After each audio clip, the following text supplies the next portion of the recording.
தடுக்காதீங்கம்மா. அவர் கட்டின தாலி அத அவரே எடுத்துட்டு போறதுக்கு அவருக்கு முழு உரிமை இருக்கு. எனக்கு என் புருஷன் வேணான்னு சொல்லி அந்த தாலிய நான் கழட்டி வீசினாதான் தப்பு. என் கழுத்துல இருக்கிற தாலிய நான் புனிதமா நினைக்கிறேன். எனக்கு தொட்டு தாலி கட்டின புருஷனையும் நான் இன்னும் மதிக்கிறேன். அத நானே என் கையால என் தாலியை எடுத்து கொடுக்க மாட்டேன். நான் உயிரோட இருக்கிற வரைக்கும் இந்த தாலி என் கழுத்துல உரசிக்கிட்டே இருக்கணும்னு நினைக்கிறேன்.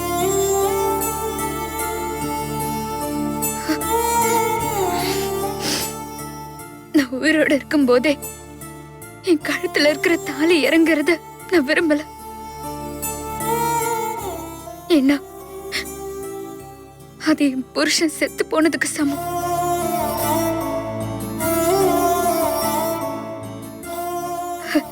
உலகத்திலேயே முதல் முறையா ஒரு புருஷன் தன் பொண்டாட்டி கழுத்துல இருந்த தாலிய கழட்டிட்டு போயிட்டாருன்ற அந்த பேராவது அவருக்கு கிடைக்கட்டும்.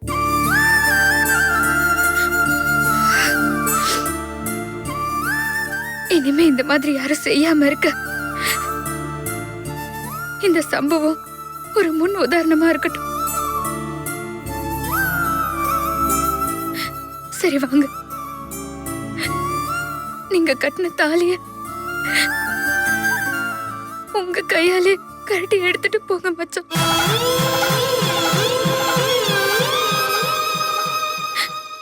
உங்க சந்தோஷம் தான் ஏன் சந்தோஷம். வாங்க வாங்க, கழட்டி எடுத்துட்டு போங்க.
எல்லாம் ஓகே தானே?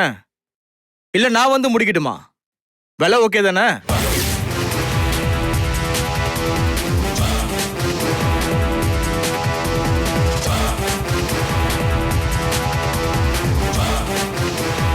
அதெல்லாம் ஒரு மேட்டர் இல்லண்ணா. சரி பண்ணிக்கிறான்ல என்னாச்சு?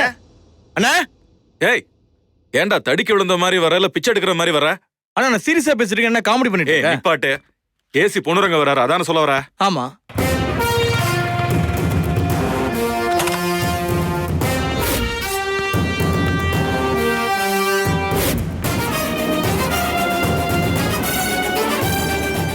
ஏய்,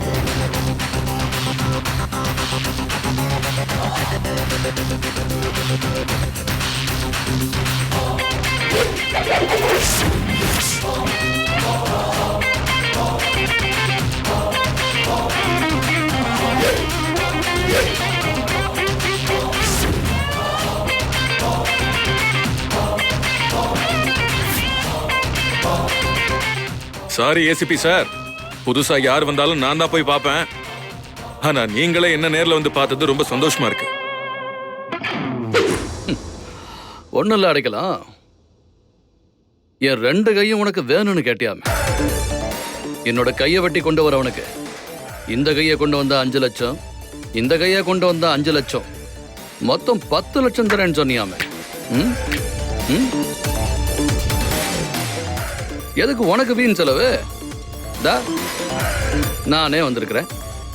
என்னோட 2 கையை தாராளமா நீயே வெட்டி எடுத்துக்க, பணத்தையும் நீயே வச்சுக்க. அப்படி என் கையை நீ வெட்டலன்னா நான் உன் கையை வெட்டி எடுத்துட்டு போயிருவேன். அதுக்கு கத்தியும் நானே கொண்டுட்டு வந்திருக்கேன்.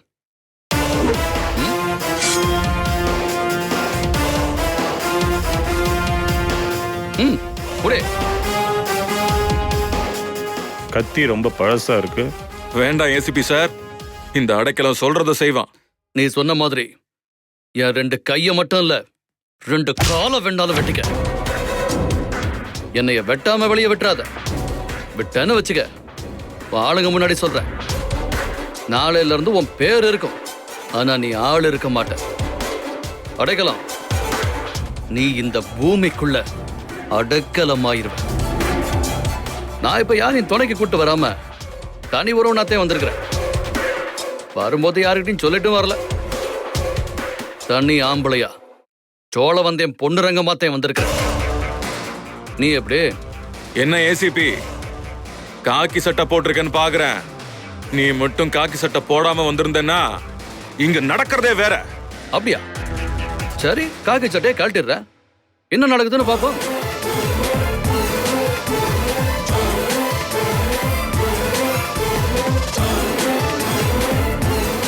வெட்ரா வெட்ரா வெட்ரா, என்னடா பாக்குற? வெட்ரா.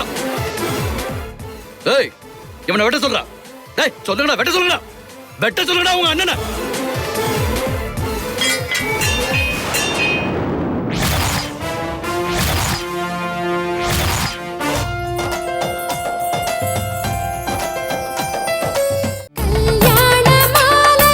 ஓட்ஸ் நான்லாம் பள்ளிக்கூட காலத்தில் படிக்கும் பொழுது ஓட்ஸ் அப்படிங்கிற தானியம் அப்படின்னு படிச்சிருக்கிறேன். இது நிறைய விளைஞ்சி குதிரைகளுக்கு போடுவாங்க அப்படின்னு சொல்லி படிச்சிருக்கேன். ஒட்டு மொத்தமாக அத்தனை அம்மாயி அப்பத்தா எல்லாரும் ஓட்ஸ் கஞ்சி தான்.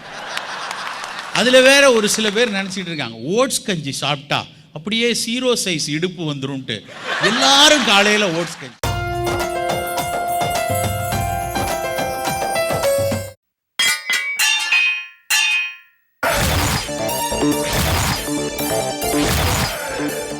Good, very good. என்ன இருந்து ஒரு ரவுடித்தனத்தை எல்லாம் விட்டுரு. நாளைக்கு நேரம் கமிஷனர் ஆபீஸ்க்கு வா. நானே நீ செஞ்ச தப்புக்கலாம் உன் வாக்குமூலத்தை எடுத்துக்கிறேன். புரியுதா? இதவே கதையடு. என்னங்க சார்? தண்ணி எடுத்து விடு. இந்தாங்க சார். நல்ல தண்ணி தானே?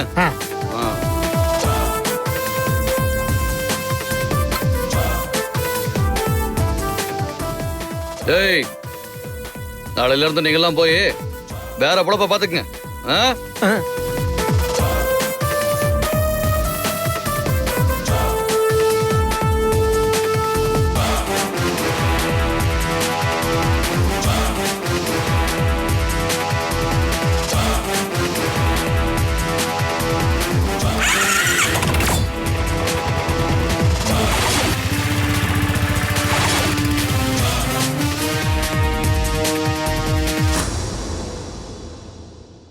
தண்ணி குடிக்கிறியாண்ணா? என்னண்ணா அமைதியா இருக்கிற? நான் நீ ஊன்னு சொல்ல நான் போய் கலாச்சிட்டு வந்துடுறேன். என்னண்ணா அவனை போய் சும்மா விட்டீங்க? அண்ணா நீ ஓன்னு சொல்லுண்ணே, இதே இடத்துல அவனை வெட்டி பேக் பண்ணிடுற. என்னண்ணா பயந்துட்டியாண்ணா? என்னண்ணா யோசிச்சு நிக்கிற?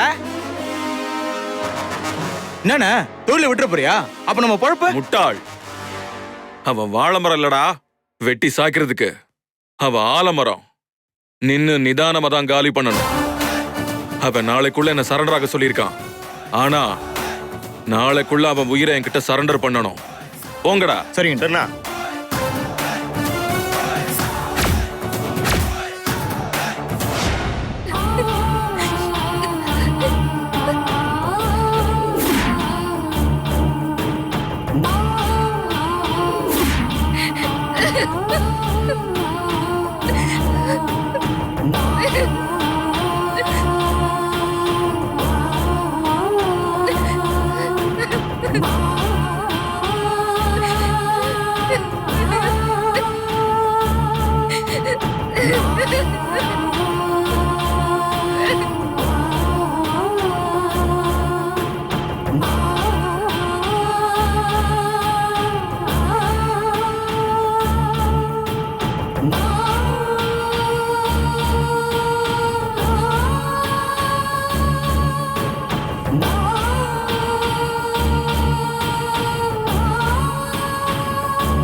பூமிகா,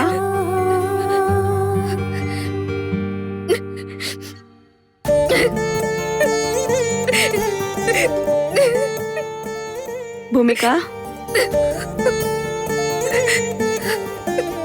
ஏன் அழுதுட்டு இருக்க? நீ எவ்வளவு தைரியமான பொண்ணு. இடியே விழுந்தாலும் நீ கலங்காதவ. இப்படி நீ அழறத என்னால பார்க்க முடியல பூமிகா. ஒரு தூண் மாதிரி இருந்து நம்ம குடும்பத்தை காக்குற. நம்ம சென்னைக்கு வந்தப்போ ஒண்ணுமே இல்லாம, நிக்கிறதுக்கு இடம் இல்லாம, தங்கறதுக்கு கூட இடம் இல்லாம இருந்தோம். அப்போ கொஞ்சம் கூட மனசு கலங்காம தைரியமா நின்னு குடும்பத்தை இந்த அளவுக்கு கொண்டு வந்து, அன்னைக்கு உனக்கு இருந்த தைரியம் இப்ப எங்க பூமிகா போச்சு? அம்மா, அந்த தைரியமும் தெம்பும் இன்னமும் எனக்கு இருக்கு. ஆனா அது வேற, இது வேறம்மா. அந்த மாதிரி எந்த பிரச்சனை வந்தாலும் நான் கலங்கி நிக்க மாட்டேன். ஆனா இது என் மனசு சம்மட்டியால் அடிக்கிற மாதிரி என் புருஷனை அடிச்சிட்டு போயிட்டாரு. துஷ்டனை கண்டா தூர விலகுன்னு சொல்லுவாங்க. அவன் ஒரு கெட்டவன். அவன்கிட்ட போய் உன் கூட வாழ எனக்கு விருப்பம் இல்ல, தாலி எடுத்துட்டு போன்னு சொல்லலாமா? அவன் நீ இதை எப்ப சொல்லுவேன்னு சந்தர்ப்பம் பார்த்துட்டு இருந்தான். நீ சந்தர்ப்பம் கொடுக்கும் போது அவன் அதை பயன்படுத்திக்கிட்டான். நல்லவனா இருந்தா நீ சொன்னதை யோசிச்சு பார்த்திருப்பான். என்னடா நம்ம பொண்டாட்டி இப்படி சொல்றாளே, நம்ம பொண்டாட்டி இவ்ளோ மனசு நொந்து போய் உன் கையாலே தாலி எடுத்துட்டு போன்னு சொல்றாளே, இந்த நேரத்துலயாவது நம்ம திருந்தி வாழணுமேன்னு கொஞ்சம் யோசிச்சு பார்த்திருப்பான். அவன் தான் பிறவியிலே கெட்டவனா இருக்கானே, அவன் எப்படி யோசிப்பான்? 1000 தான் இருந்தாலும் புருஷன் இருந்து பொண்ணு வெறும் கழுத்தா இருக்கிறது எவ்வளவு பெரிய கஷ்டம்னு எனக்கு தெரியும் பூமிகா. உன்னை இந்த நிலைமையில பாக்குறதுக்கு எனக்கு எவ்வளவு மனசு வலிக்குது தெரியுமா? இதுல உன் மேல எந்த தப்பும் இல்ல. அவளே உன்னை வேண்டான்னு தூக்கி போட்டதுக்கு அப்புறம் நீ எதுக்கு அதே நினைச்சு வருத்தப்பட்டுட்டு இருக்க? மனசு தேத்திக்கோ பூமிகா. நான் எதிர்பார்க்கலம்மா. நான் எதிர்பார்க்கவே இல்லை. அவர் என்னதான் என்ன விருப்பம் இல்லாம கல்யாணம் பண்ணிக்கிட்டாலும் நான் நான் முழு மனசோட விருப்பப்பட்டதை அவர் கூட வாழ்ந்தேம்மா. அவர் எனக்கு எத்தனையோ துரோகங்கள் பண்ணியிருந்தாலும் அதெல்லாம் நான் மனசுல வச்சுக்காம ரொம்ப பொறுமையா தான் இருந்தேம்மா. அவர் என்னை விட்டு விலகணும்னு எத்தனையோ தடவை முயற்சி பண்ணப்ப கூட அவர் என்னை விட்டு விலகாத அளவுக்கு நான் பார்த்துக்கிட்டேன். அவர் என் கூட சந்தோஷமா வாழணுங்கிறதுக்காக நான் எத்தனை கஷ்டங்கள் அனுபவிச்சிருப்பேன். எத்தனை எத்தனை போராட்டங்களை நான் சந்திச்சிருப்பேன். அதெல்லாம் வீணா போச்சுமா.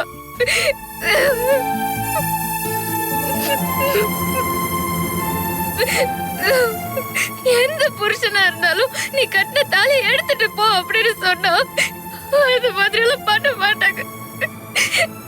கொஞ்சமாவது தயங்குவாங்கல்ல. இப்படி சொன்னாலாவது அவர் மனசு மாதிரி திருந்துவாரு நான் நினைச்சேன். நான் முட்டாள்தான். அது நடக்கல. இந்த விஷயத்துல இது எனக்கு தோல்விதான்ப்பா. நான் தோத்துட்டேன். அவர் இந்த அளவுக்கு மனசு துணிஞ்சு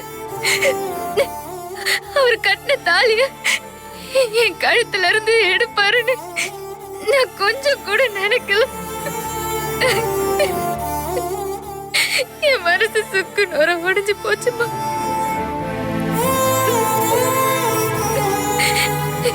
என் புருஷன் உயிரோட இருந்தும் தாலி பாக்கியம் இல்லாத விதவை மாதிரி நான் ஆயிட்டேம்மா.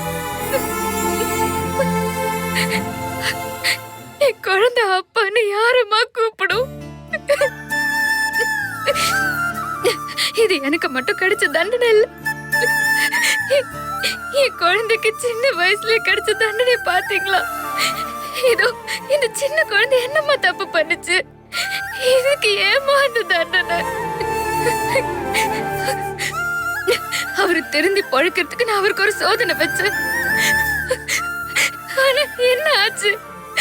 என் வாழ்க்கையவே ஒரு சோதனையாவும் வேதனையாவும் ஆக்கிட்டு போயிட்டாருமா. அவரை திருத்த போய் எனக்கு எவ்வளவு பெரிய தண்டனையாமா.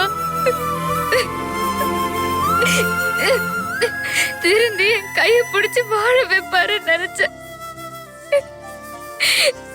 ஆனா என்ன கீழே தள்ளி என் ஏறி மிதிச்சிட்டு போயிட்டாருமா.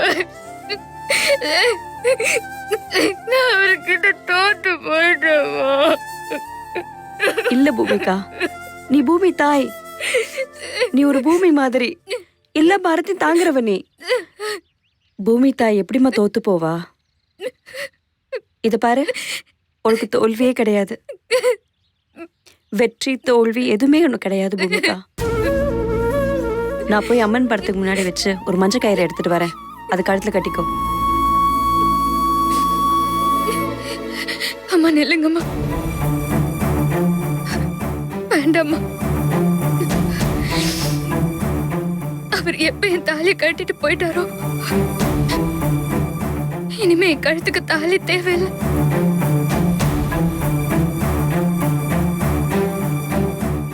பூமிகா, பார்க்க வெறும் கழுத்தா இருக்குமா? எனக்கு என் புருஷனே இல்லைன்னு முடிவானதுக்கு பிறகு வேற யாருக்காகம்மா நான் அந்த தாலியை கட்டிக்கணும்? வேற யாருன்னு சமாதானப்படுத்தணும்? அந்த தாலியை நான் கட்டிக்கிறதுனால என் புருஷன் என் கூட இருக்காருன்னு ஆயிடுமா என்ன? எனக்கு கிடைக்காத ஒண்ணு நானே என் கூட இருக்கிற மாதிரி ஏமா நான் கற்பனை பண்ணிக்கணும்? எனக்கு அது தேவையில்லம்மா. நான் இப்படியே என் குழந்தைக்கு கடைசி வரைக்கும் ஒரு அம்மாவா இருந்துட்டு போயிடுறேன். ஆனா ஒண்ணு பூமிகா, அவனுக்கு கண்டிப்பா தண்டனை நிச்சயம். எந்த கையால தாலி எடுத்தானோ அந்த கைக்கு நிச்சயம் தண்டனை கிடைக்கும். வேண்டாம்மா. அவருக்கு எந்த சாபமும் விடாதீங்க. அவர் எங்க இருந்தாலும் நல்லா இருக்கட்டும். அவர் இஷ்டப்படி அவர் நினைச்ச மாதிரி சந்தோஷமா இருக்கட்டும். என் கடைசி முயற்சி தோத்து போச்சுமா. என் விதிப்படியே என் வாழ்க்கை போகட்டும். நான் அப்படியே வாழ்ந்துட்டு போறேன். என்ன பூமிகா அது? உனக்கு நாங்க இருக்கோம். உனக்கு பின்னாடி குடும்பம் இருக்கு. உனக்கு நிறைய கடமை இருக்கு. இது பாரு, எப்பவும் போல நீ தைரியமா இருக்கணும், தெம்பா இருக்கணும். இன்னும் ஜோதிகாக்கும் ஸ்ரேயாக்கும் கல்யாணம் பண்ண வேண்டிய கடமை இருக்குல்ல? ஆ, உன்னை நம்பி பெரிய கல்குவாரி இருக்கு. அதை நம்பி பல குடும்பம் இருக்கு. அதெல்லாம் நினைச்சு மனசு தளராம இரு பூமிகா.